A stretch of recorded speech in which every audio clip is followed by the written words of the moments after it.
До 30 мај продолжена вонредната состојба.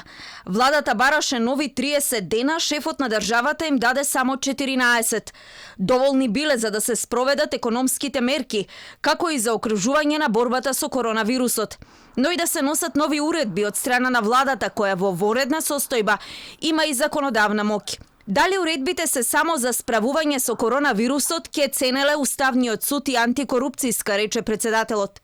Но и ангажманот на армијата за да действува како помош на полицијата било исто причина, што пак се одлучил да прогласи вонредна состојба и покрај тоа што пред 10 дена рече дека ќе размисли 2 пати дали повторно би застанал сам за таквата одлука. 2 пати навистина, не 2, 3 пати размислив за овие нови 14 дена. И мислам дека она што го чув особено денеска од председателот на комисијата, можам да цитирам и други членови на Советот за безбедност, дури и од министерот за внатрешни работи денеска, имавме прашање дали ќе се продолжува вонредната состојба, затоа што јас како врховен командант имам подпишано наредби за ангажман на армијата.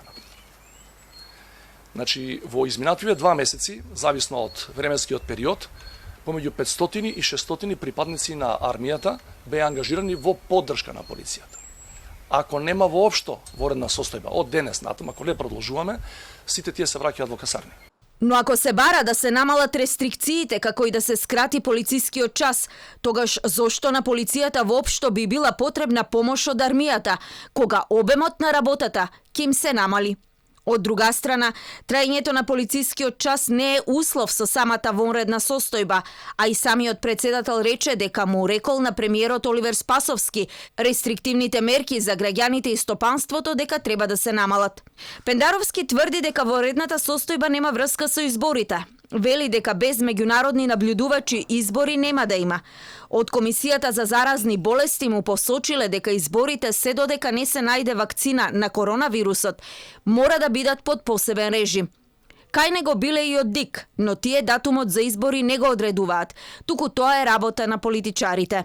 Она што Државната изборна комисија не го кажува и не може да го каже бидејќи тоа не е нејзина надлежност, таа не може да го решава датумот на избори. Значи, кога ќе политичките лидери или политиката која ќе реши да има избори, ќе и се кажат тие работи, дали ќе има нова уредба со законска сила и така натаму, меѓутоа тие ќе се прилагодат кон тоа што ќе го побара политиката од нив. Значи, тие одат според законите, во оваа ситуација според уредбите со законска сила.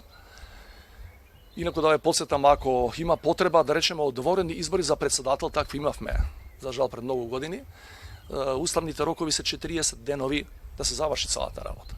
Веќе следната недела лидерите на политичките партии ќе седнат на маса кај председателот, за да договорат кога ќе се одржат изборите.